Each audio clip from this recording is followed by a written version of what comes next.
Hey guys, I'm just peeling my potatoes. I meant to have this done before I went live, but I was busy. I had to go to the store and get cilantro and a couple of things for today. So if you don't know me, my name is Ashley. I write about food and recipes over on Big Flavors from a Tiny Kitchen. And today, you guys voted. It was a very close vote.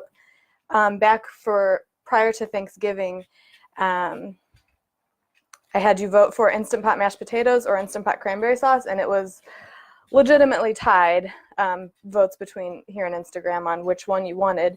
So I made the cranberry sauce. That link is still, or that live video is still up.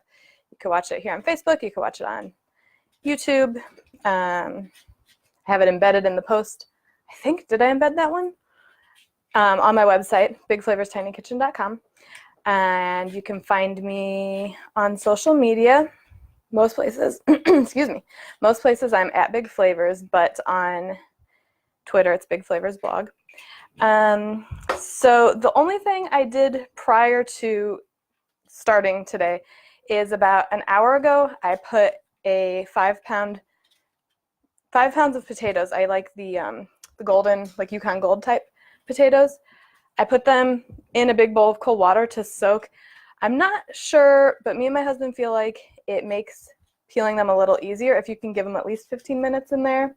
Hi, Amy and Ellen.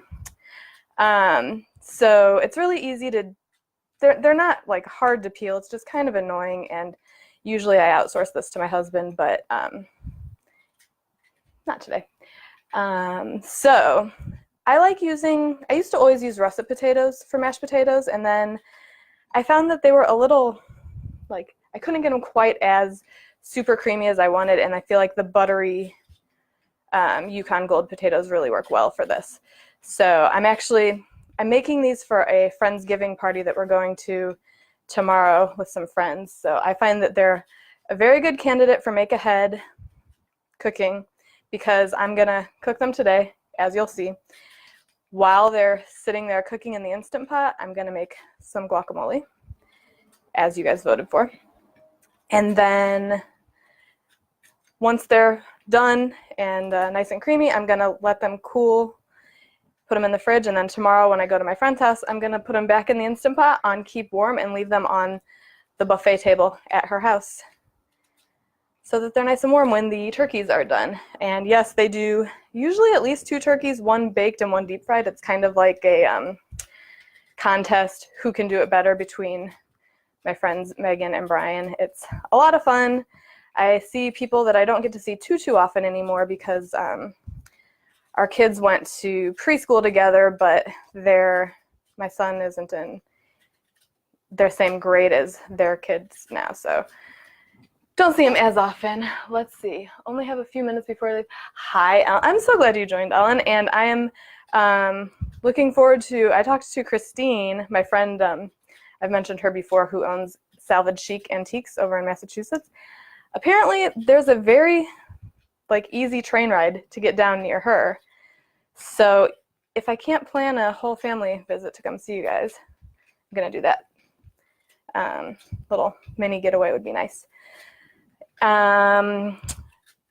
If you guys are following my website, you may have seen that I posted, yesterday I posted a review of that epic dairy tour I went on in October.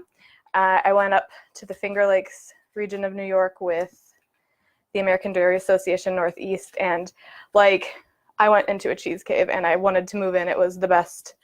It was so much fun. There was a lot of delicious dairy happening, and it was a jam-packed couple days. The schedule was very, very tight, and I was part of a cooking competition for a recipe that maybe I'll make live here.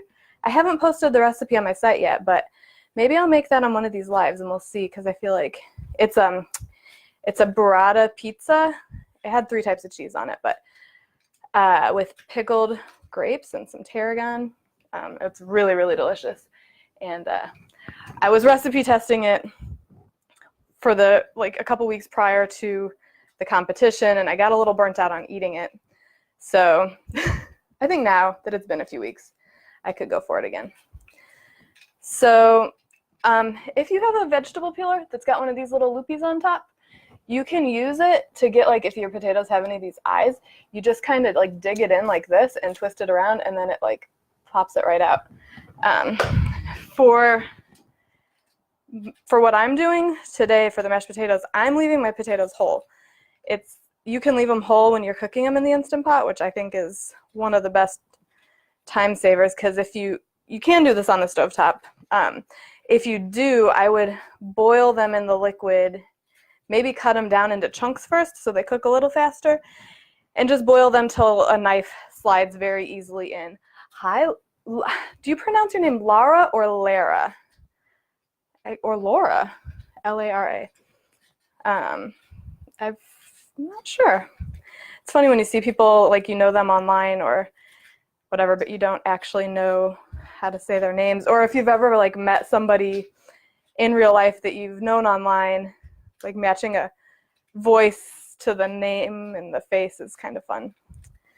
Anyway, in addition to the dairy tour post, I have, on Monday I did a live where I talked about my gift recommendations for the holidays, or just for shopping for yourself for this year. And I did a written post to go with it. I only wrote up half of the things so far because, hi Mike, there's a lot, and I didn't want to, it was kind of my chance to elaborate a little on what we talked about on Monday, so it's kind of a funky spot that I'm cutting out. So that post is live, and then the part 2 will be up shortly. I don't know, probably next week. Because I want to add, I'm torn between what should I post next on my site? Which recipe are you guys more interested in? I have stuffed mushrooms. I got my Italian father-in-law, had him over and we made them together, and they're amazing. Great appetizer, especially with, like, holiday parties and stuff. Or stuffed artichokes. That's a recipe that was my husband's grandma's on his mother's side, that also Italian, that I converted for the Instant Pot. So let me know which one I should post first. I'm having decision trouble. I'm being, like, very indecisive with it. So I feel like for these mashed potatoes, peeling them is, like, the most work. It doesn't take that long, but it takes longer if you're my husband. Hi, Dino, if you're watching. But it doesn't take very long. And if you have a kid who's old enough to use a peeler, which I don't think mine could do this yet. He just turned 7. But if you have one, you should totally outsource this to them. So, and this doesn't have to be perfect either. We're going to rice them later to make them nice and fluffy. And this recipe, oh my gosh, it makes the best mashed potatoes. Again, you can do it on the stovetop too. It's fine. I like the convenience of doing it in the Instant Pot, and the fact that you can just leave it sit in there as long as you want. After they're all mashed up, you can just keep them in there and keep warm. Like for Thanksgiving, I made them in the morning, riced them, got them all nice and smooth, and then I left them in there and keep warm. And when we went to my in-laws' house for Thanksgiving dinner, I brought the Instant Pot with me, and they sat at their house on keep warm while I was making gravy and all that stuff. So, okay, I finally peeled 5 pounds. Again, sorry that you had to watch me do that. I meant to do it earlier, but whatever, grocery shopping and stuff. So this is my Instant Pot.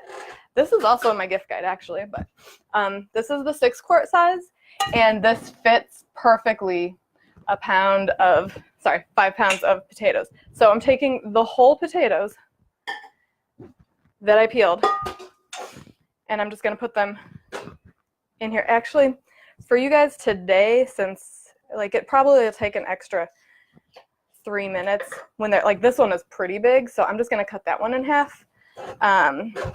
But because when I did these on Thanksgiving, I ended up putting them in for an extra 3 minutes, which is fine. It was perfect. Ooh, I forgot to peel one. Get you in a minute. But, you know, most of this live is going to be you guys watching these potatoes cook, which is why I had you vote on the recipe that I'm going to make while they're cooking, which turned out it was between orange creamsicle smoothies, which I wasn't sure if that would be as popular of an option since it's almost December, but you guys were really into it. And my friend Katie actually recommended,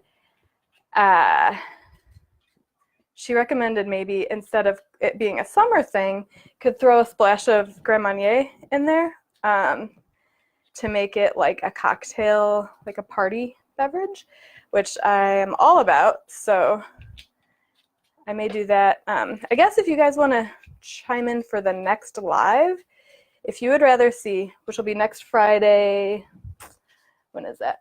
Friday, December 7th.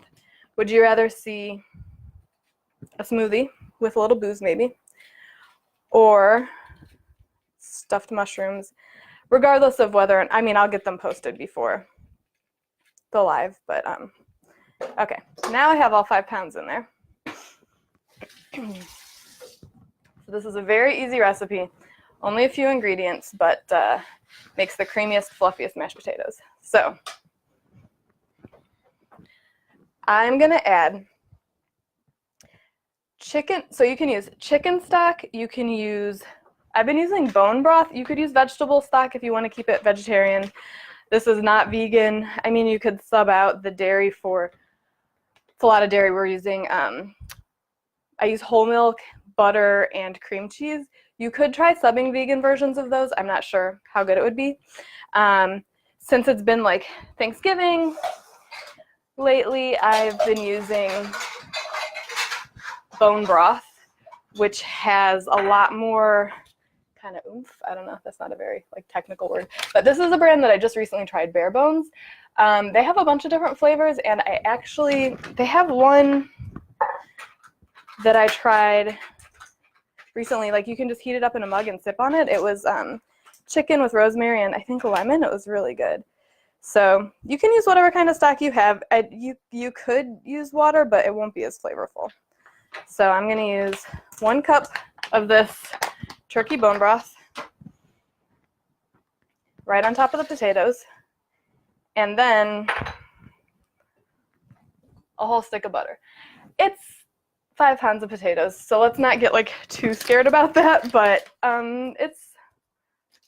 it's a very rich and indulgent dish. So stick of butter, and then so everything is just in here like this. Let's see, I can show you without.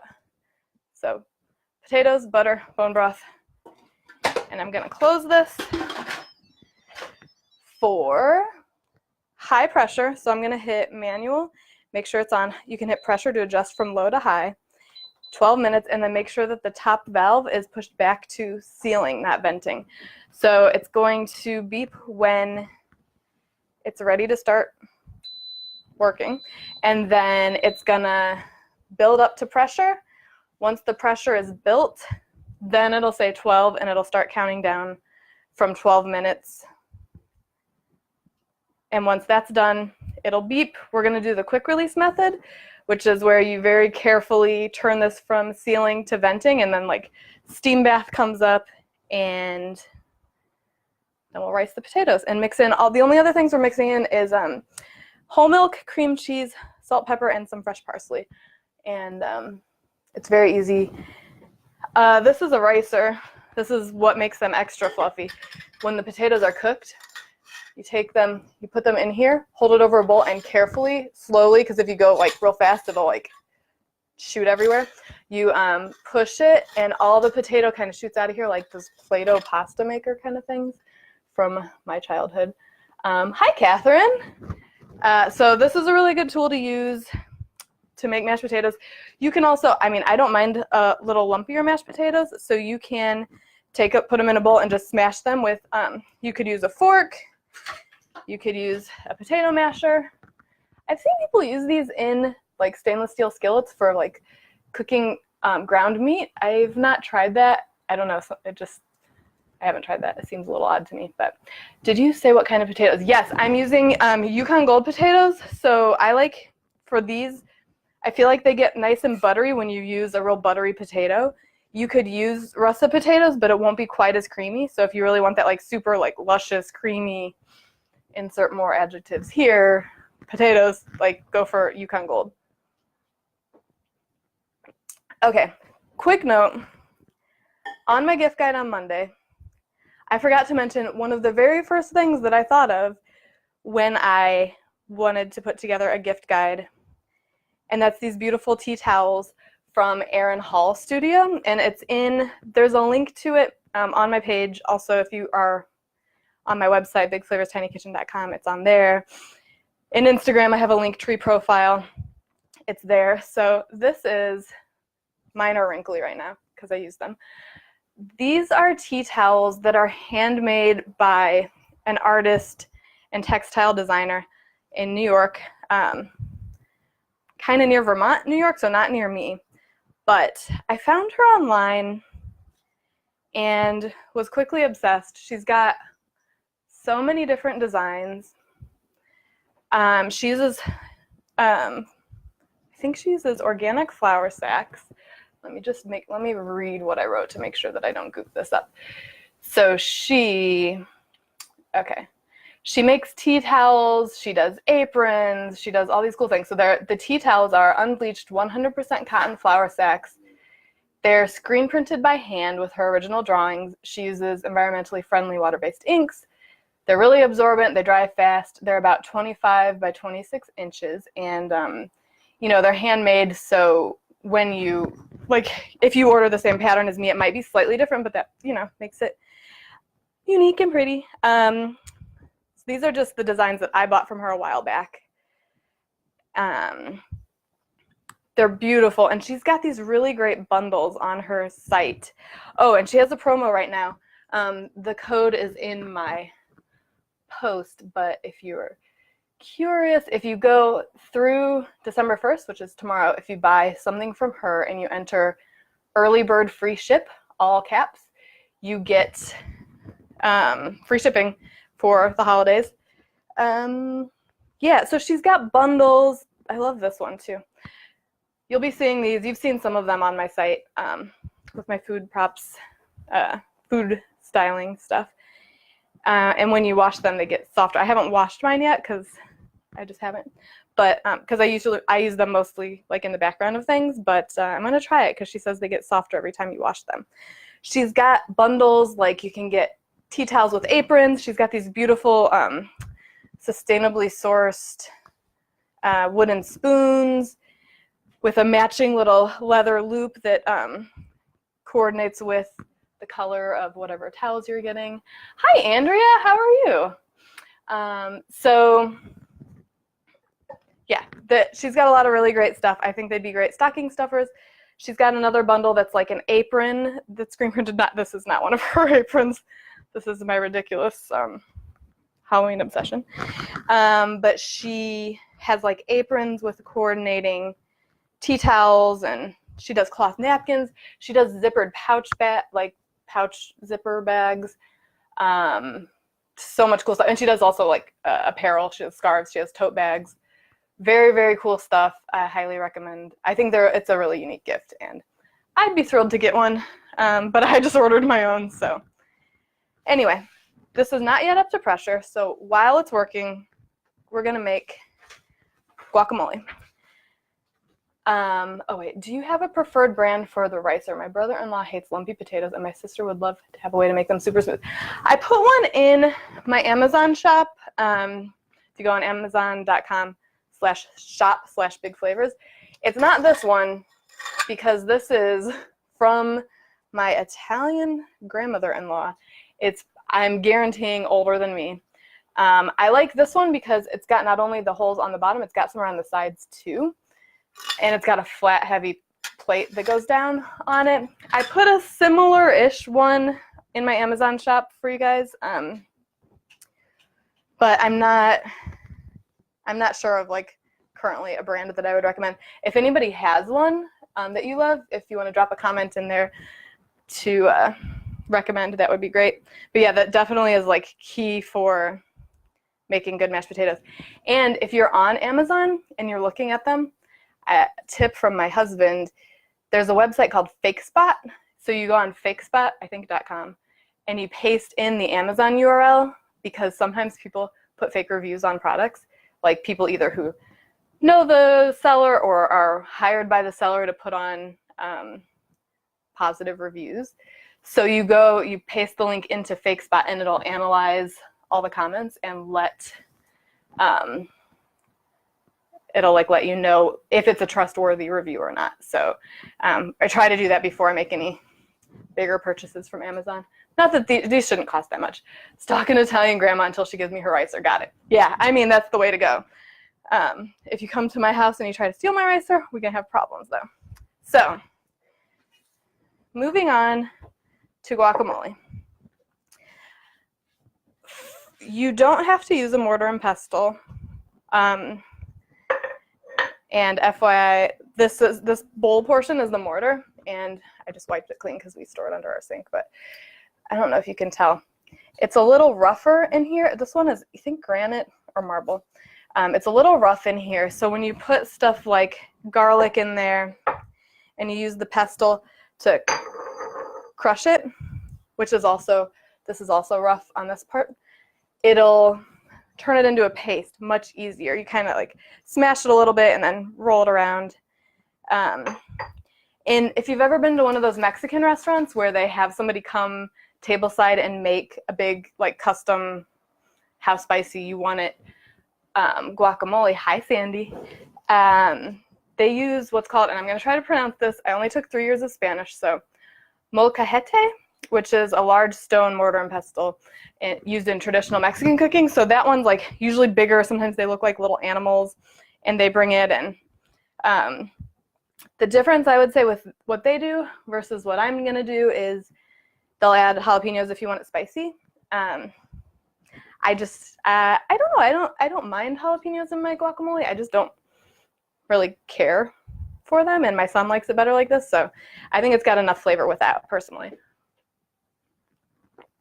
So it's very easy ingredients, and this only takes 5 minutes if you're not sitting here yapping to people on the internet while you're making it. So the ingredients are garlic, salt, cumin, coriander, avocados, ripe ones, you need ripe ones, fresh cilantro, lime juice, tomatoes, and minced red onion. Now, I once went to make this and I didn't have any lime juice, so I ended up using 1.5 teaspoons of white wine vinegar, and it worked out great. If you don't like cilantro, don't use it. I know a lot of people are kind of anti-cilantro. And if you're looking for ripe avocados the day before, say you're going to show people how to make this on Facebook Live, if you have a Latin, Mexican, Ecuadorian, Peruvian, whatever market in your town, a lot of times they have produce that's perfectly ripe that day. Like, that's where I go if I need avocados, or I send my husband, which I did yesterday. So you want it to be like squishy enough that your finger kind of pushes in, but not like totally squishy. Hi, Jennifer. I've seen, we'll try this with this one. My husband picked these out yesterday. That if you take this thing off, which I don't recommend doing in the store because that's kind of rude to everybody else who's buying avocados, but if you peel this thing off, if it looks, let's see what it looks like. You see it's like a little belly button. It looks like a nice green, like a ripe avocado green. So this one should be good. We'll see. Again, you don't have to do this in, that one too. You don't have to do this in a mortar and pestle. It just, you get a really good texture doing it that way, and that's what I really feel like gives it that restaurant style quality. Did I have any other notes for you about this?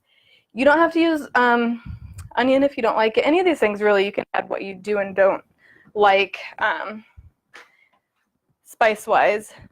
But we really like adding a little ground cumin and ground coriander. It's only 1/4 teaspoon of each, And the other thing that makes this a little different is we're gonna make a paste with the garlic and the salt and the spices first. So if you're doing it in a regular bowl, you'll want to use your knife. We talked about it before when I made the falafel spice chickpea flatbreads. You can use your cutting board and you put your garlic there and you smash it with the kosher salt to make a paste. It'll just help it be a little smoother so you're not hitting chunks of garlic, which a lot of people don't like. I like, but whatever. Sherry vinegar is an amazing sub for lime too. Ooh, that's a good idea. I have sherry vinegar and I don't use it anywhere near often enough. So I'm gonna put some garlic in my mortar and in my mortar. I always confuse. Mortar's the bowl, pestil's the weapon, the instrument you use to smash it. So my cloves of garlic are pretty big, so I'm just gonna use one. My family really likes garlic. Often when there's a recipe that calls for garlic and it only calls for like one clove, we do what we call the Italian multiplier, which is add another clove or two, or like 1.5 times the amount that it calls for.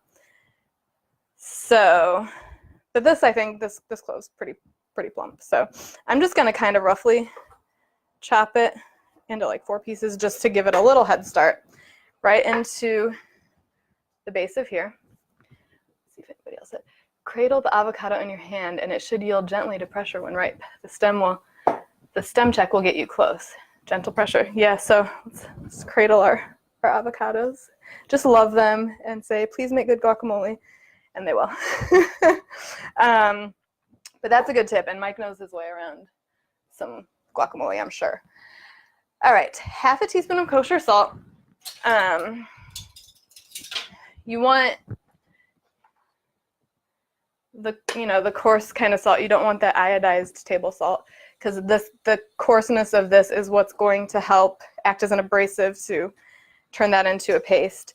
So, and this was, my husband makes this and it's so good, and I came and like watched him in the kitchen and made notes on what he did, because he always just kind of does it by eye, but I wanted to have an actual recipe so that you guys could do it too. And so I could replicate it when he's not at home and I have a guacamole craving.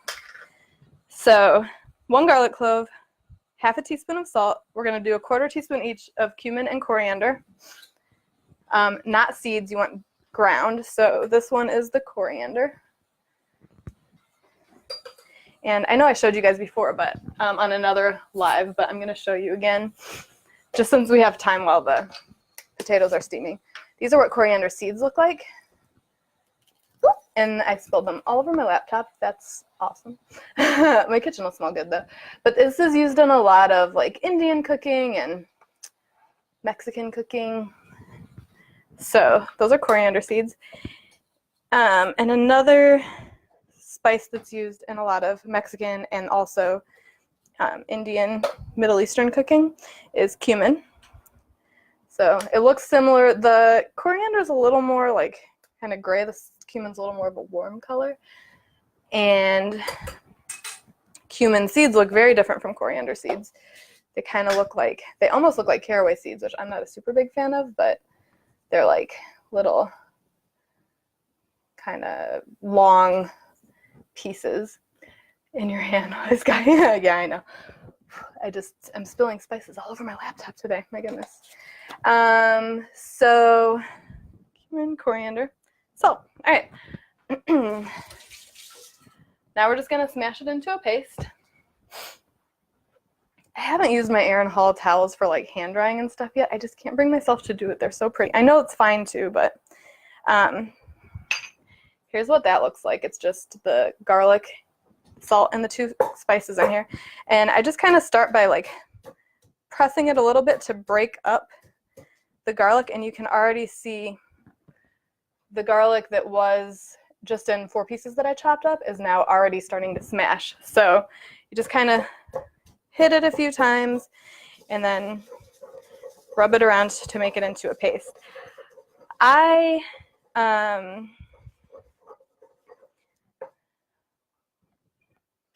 forgot what I was going to say. make it into a paste. Oh, I've had in the past like a smaller ceramic mortar with like a wooden pestle. I didn't like it as much because I feel like this thing is like, it's very heavy, and I feel like it does a good job. That weight really crushes the ingredients that you're putting in there. And hey, Jordan. So I feel like it does a much better job. I don't know. I felt like the ceramic one was just kind of more of a stirring. So it's pulverized all in there. That's the paste that you want to work with. So we're going to add 2 medium-sized ripe Hass avocados, pitted and peeled. So if you've never cut an avocado, you're going to hold it this way. Take your knife in the middle and carefully go in there until you hit the pit. So like right now, this is like the pit is in contact with the blade, and then you just kind of spin it around. And then you pray to the avocado gods that it's going to be good. And you twist. Ooh, he did a good job picking this one. You can use the tip of your knife. Some people like crack it with a knife, like a big knife, and spin it. I don't know. I kind of like to just pop it out. There's another tip that I haven't tried it, but apparently if you put an avocado pit in with your guacamole when you make it, it'll keep it from browning. I know adding the acid in there, like lime juice or vinegar or whatever, is another good way to, the acid kind of helps it keep from oxidizing and turning brown. Because brown guacamole is kind of sad. But so I hear that the pit of the avocado does a good job of that. Also, if you're making it, I don't like making it really much ahead of time, but if you are, or you're saving leftovers because you for some reason did not eat all of your guacamole, you can take a piece of plastic wrap or maybe beeswax wrap. I haven't tried that stuff yet, but I really want to because I feel like it's a good way. Hi, Kristen. I feel like it's a good way to reduce how much waste you're using in the kitchen, but plastic wrap is fine. But you take it and you lay it flat in contact with the surface of the guacamole all over, and then put it in the fridge, and it'll hold for a little bit. So I have one of my avocados in here. I'm just going to smash it a little bit to make room for the other one. This gets a little juicy kind of, so, and my avocado is like just sliding and not smashing. So I'm going to cut it a little bit. And I don't know if you've seen my Instant, can you see my Instant Pot? It's down to 9 minutes now, so it reached pressure, started counting down from 12, and 9 minutes from now it'll go off, and then we can check on our potatoes. Again, this guacamole really only takes 5 minutes if you're not yapping while you're doing it. So do my other avocado. This one feels a little nicer than the first one did. Let's see the big reveal. Oh, I cut it way unevenly, and that's a giant pit, but it's very ripe. So my cousin Carrie actually uses like the super, super ripe, almost black avocados when she makes that layered, that layered dip with like all the taco flavors. So you got like taco seasoning and like a layer of cheese, a layer of beans, like refried beans. Let's see. I'm actually going to do that on this one. Spin it and it kind of holds on there. I feel like it's not good for your knife blades. I don't know. I don't hear other people complaining about that though, so maybe that's just me. All right.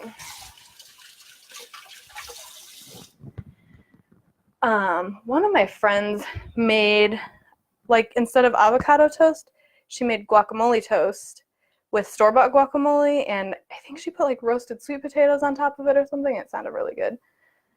All right, so got both avocados in there. Just gonna kind of smash it around. Again, it sounds kind of gross. I'm sure, especially I have a microphone now, so does it sound really gross?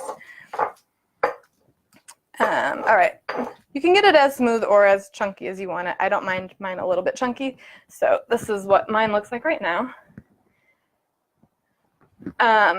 The only other thing I would say that is required is the acid, so either lime juice, white wine vinegar, like Mike said, sherry vinegar. The other things are pretty optional, but I like having tomatoes and red onion and cilantro in mine. So we're gonna go with a tablespoon of lime juice. You can add more later, so go a little light and just see, because sometimes it needs a little more acid at the end to really come through, or to, like, I don't know, to taste. Sometimes you taste it and it's like it just needs something. It's usually either a little lime juice or salt. All right, so half a lime is about a tablespoon. You can measure it if you want. I'm not going to. I'm going to use almost half of the lime. So we've got, ooh, there's a big chunk of avocado. Okay, lime juice, and then 4 to 6 grape tomatoes, quartered. I really like tomatoes in my guac. My husband likes them, but not as much as I do. My son really likes grape tomatoes also. And I'll use this little tool again. I showed you guys, I mean, you can obviously just cut it with a knife, but I like this little OXO grape cutter. You just put them in here. You can do grapes, olives, tomatoes, whatever. And I'll do it over here. You pop it through, and then you get these beautifully even little quarters of tomato. So it's a quick way. Hey, Elmer. Oh, speaking of Elmer, if you're in Ossining tell me if I'm wrong on the date, Elmer, December 5th, I think it's next Wednesday, his restaurant, Brothers Fish and Chips, which is one of my very favorites locally here, they're having a 5-course wine pairing seafood dinner.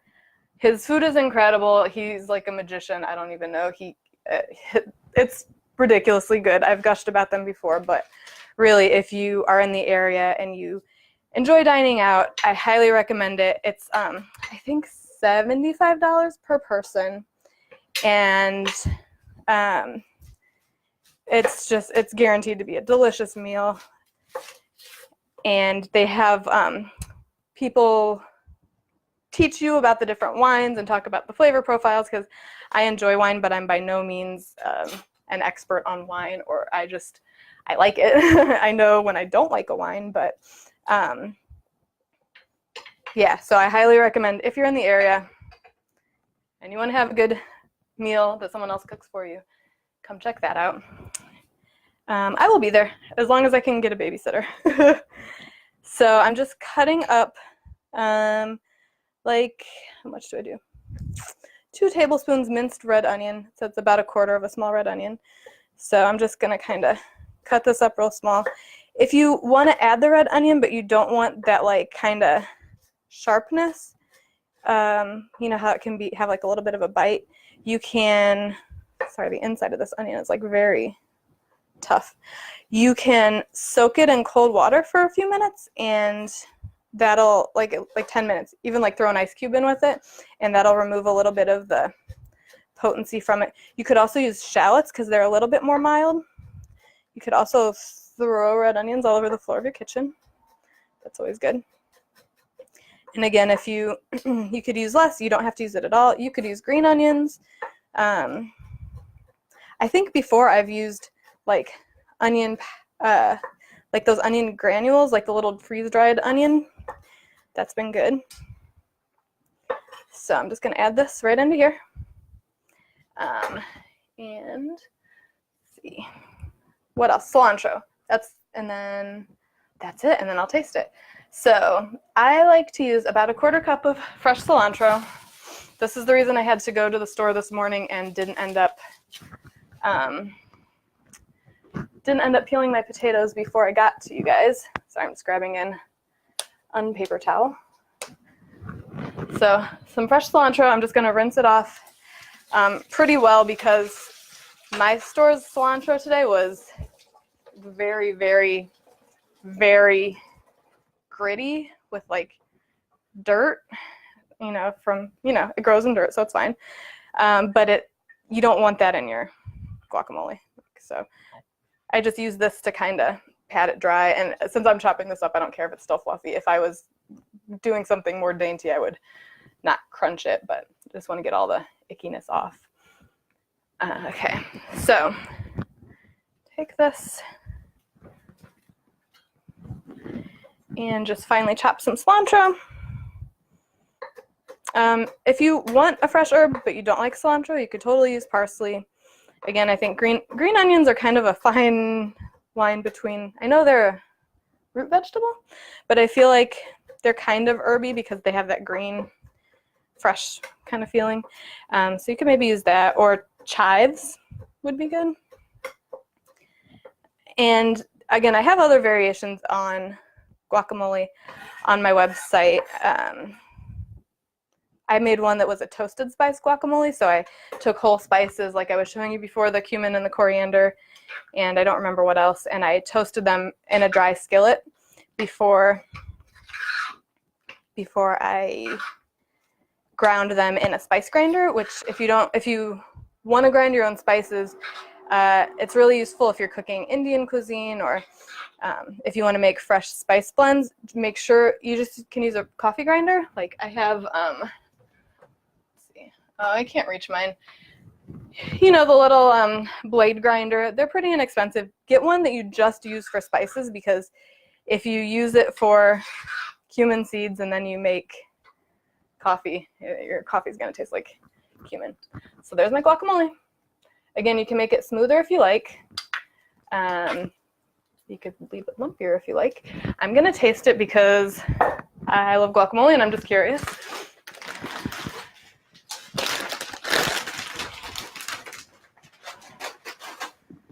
Okay, let's see.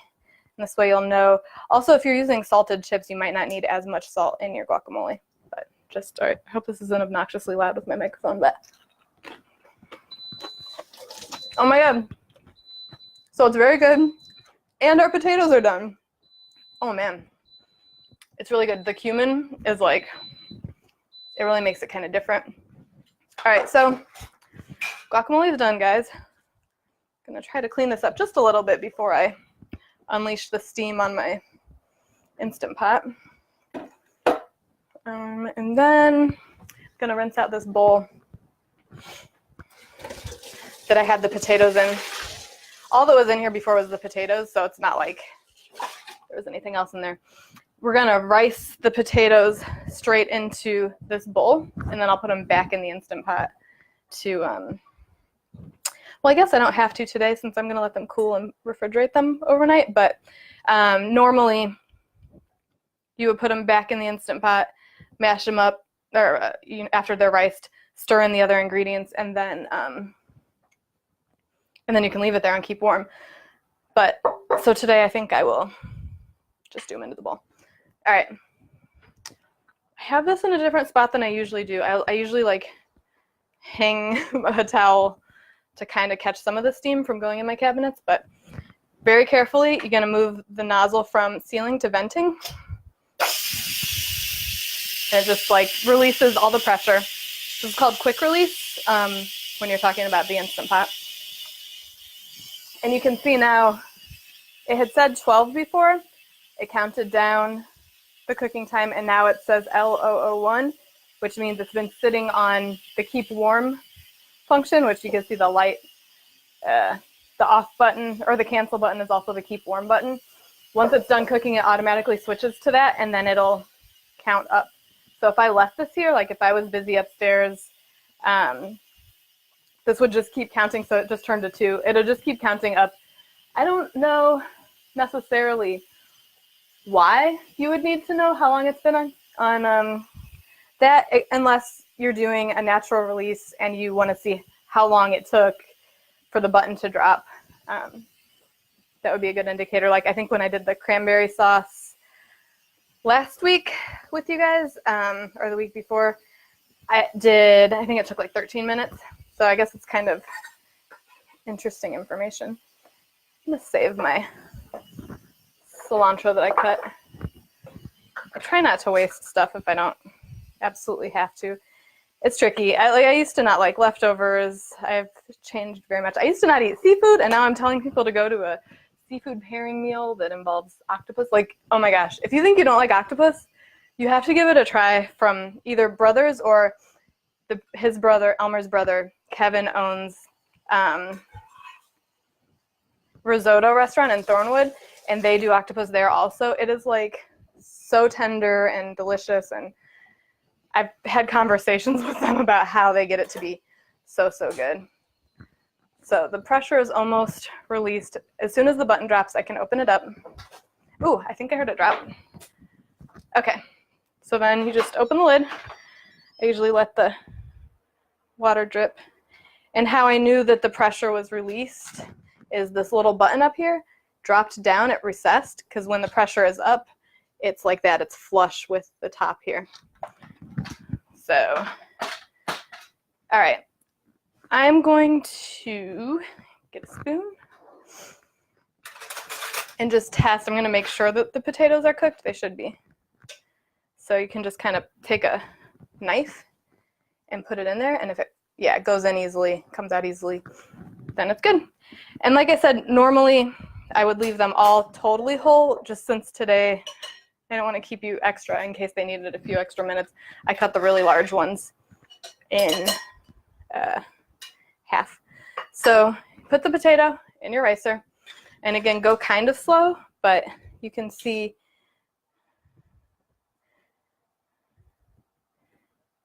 it just flows out.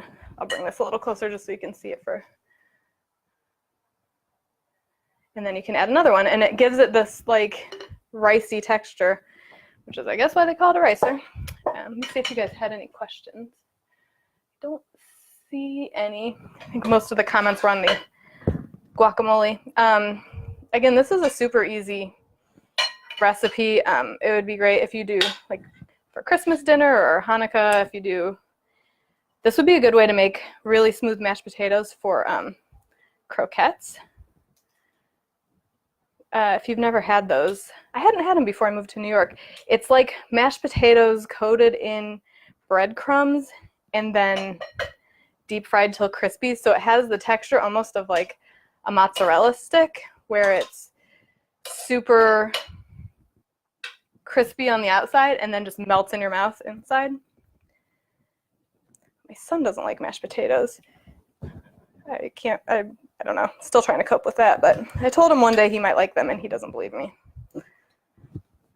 So, come on. I feel like maybe I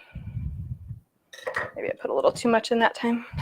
It's gonna kind of scrape the inside down there. See if that helps, yeah. So again, this recipe is not hard, it's just kind of tedious to peel and then rice the potatoes. If you don't care about them being smooth, by all means, just mash them right in the Instant Pot with a potato masher or a fork. That's normally what I would do, but I'm doing this for tomorrow's Friendsgiving at my friend's house, so I feel like it's a holiday thing. It deserves to be a little nicer. And you can see, really fluffy. Let's check you guys one more time. All right. I have several more potatoes in here, but I think what I'll do, I'll continue I'll continue ricing these, but I don't want to hold you guys up if you got places to go. It's not necessarily fun to watch somebody sit here and rice potatoes. Ooh, that one went flying a little bit. So I'll just go ahead and add in the other stuff that I add in, just so you can see. The one note is that if you're going to do it in a bowl and not put it back in the Instant Pot, you want to make sure you get any liquid that's in the Instant Pot. So let me see if I can show you.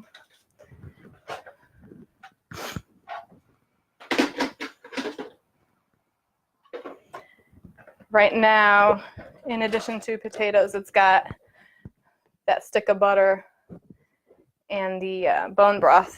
So definitely want that to mash in with your potatoes, because there's a lot of flavor in there.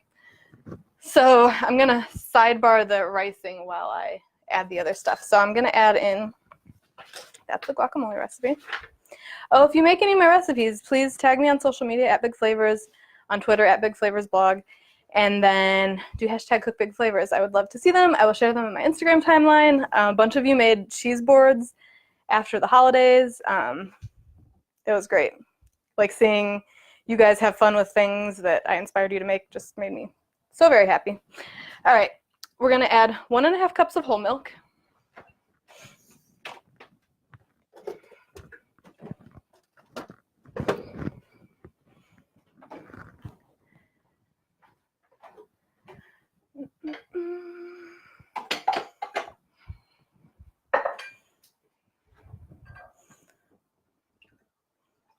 Like I said, this is a pretty dairy heavy dish, but it makes it extra special for the holidays.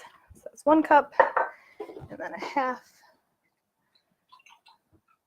Okay, good. I'm glad I bought some more today. Oh, and can I, for a moment, I love this brand. It's like the Stop and Shop organic brand, Nature's Promise. But look, this is whole milk, cow's milk. My husband and my son are both lactose intolerant. This is their package of soy milk. Like, that's too close. They make the different fat contents of cow's milk different colors because it's confusing to people. Like, usually whole milk is red. Like, I want to sign a petition or something to have them change that, because while I don't mind if I drink soy milk, I don't want my kid to get a tummy ache from drinking cow's milk. So, all right, I'm going to put my other half cup in here just since I don't have them all in there yet. But 1.5 cups of whole milk. You could use lighter milk if you want, but why? With all the other ingredients, I don't know why you'd bother. 4 ounces of cream cheese, and that's half of a brick, so I used the other half of this on Thanksgiving. And you want to put this in while the potatoes are still warm because it'll make it melt a little easier. Okay, so we got cream cheese, whole milk, a tablespoon of kosher salt. It sounds like a lot, and it is, but it's for 5 pounds of potatoes and a lot of butter and stuff. So, and you'll taste it after you get everything mixed together and see if it needs a little more seasoning, because it might. A half a teaspoon of ground white pepper. That's something I do a little different for mashed potatoes than normally I'd use black pepper, and I would like freshly crack it. But the white pepper, it's kind of like more gray actually, but you don't see it really in the potatoes. If you have black pepper, you would have flecks of black pepper all over, and that's fine, but it just feels a little more kind of elegant, I guess. So if you have these ingredients and you have them down in the hot potatoes, they'll melt down a little faster. And the only other ingredient is 3 tablespoons of minced parsley.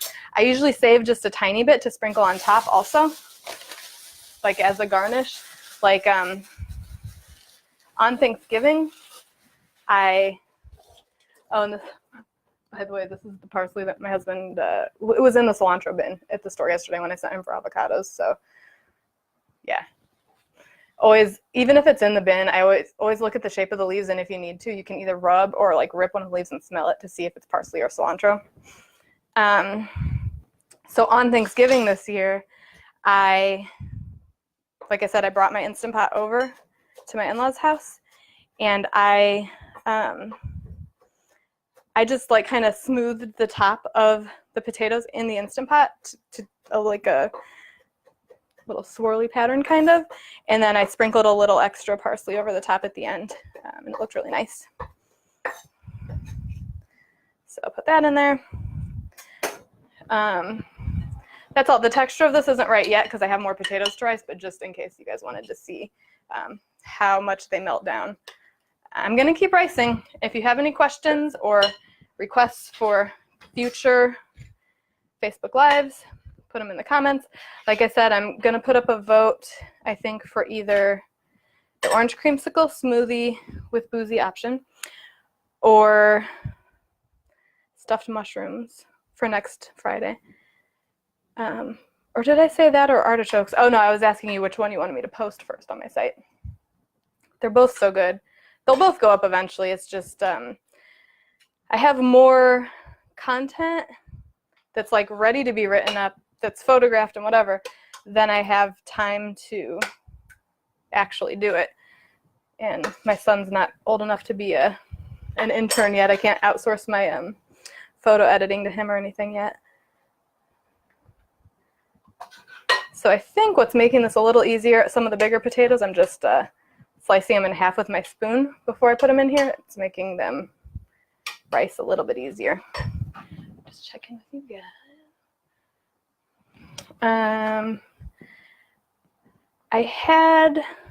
One of you asked me about these unpaper towels. I linked to the Etsy shop in an older post that I did on Facebook. I've tried messaging her, like the owner of I think it was My Green Maven or Haven on Etsy. I haven't heard back from her, so I don't know. I'm not sure if she still is selling. It looks like her shop is still there. She does like reusable paper towels, which a lot of people call unpaper towels, and that's what I've been using. I'll show you quickly. I put them on my paper towel roll, and they snap together. So there's 3 snaps, and you attach it to the, you can see, I undo them. They attach here, the little elastics that snap on, and then she had a bunch of different patterns. There's other shops that make them too, so if it's something you're looking at getting, you could just search unpaper towels or reusable paper towels. And I like these because one side of them is terry cloth. It's nice and absorbent. And then the other side is a pattern that I chose. Mine's got all these different, upside down, there we go. All these different animal diagrams of like where the meat comes from.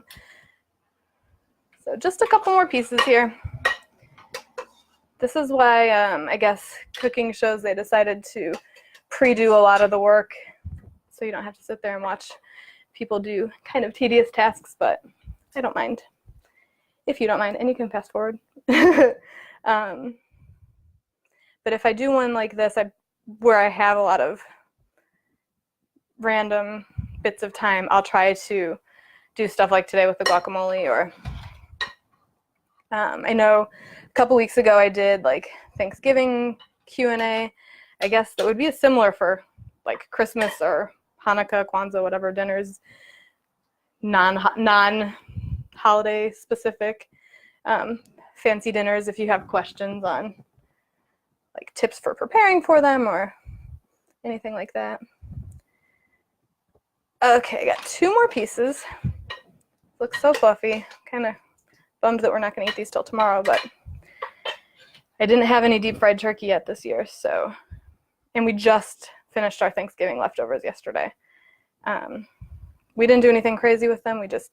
I like having my plates heated up. Although I guess yesterday for lunch, I roasted a sweet potato and I took a couple pieces and I had them with the rice, this wild rice dish that I made for Thanksgiving. I put them with that and like a handful of spinach and a little gravy and 1 slice of turkey. It was a really good lunch. Woo!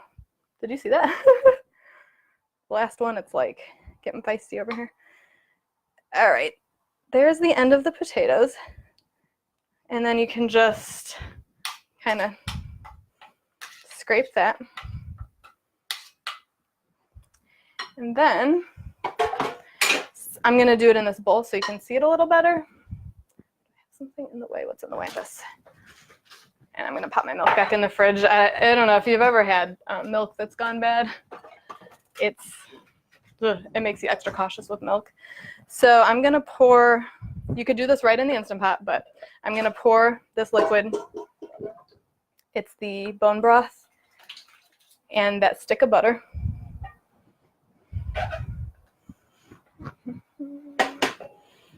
And you can stir it in.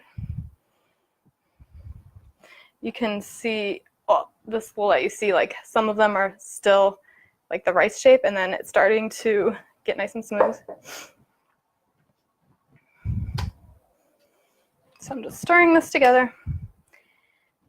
I don't recommend using a food processor to make mashed potatoes because while I love my food processor, when it comes to mashed potatoes, it makes them kind of gummy and gluey, and that's not fun. If your mashed potatoes end up feeling a little too thick, you can add another splash of milk or bone broth.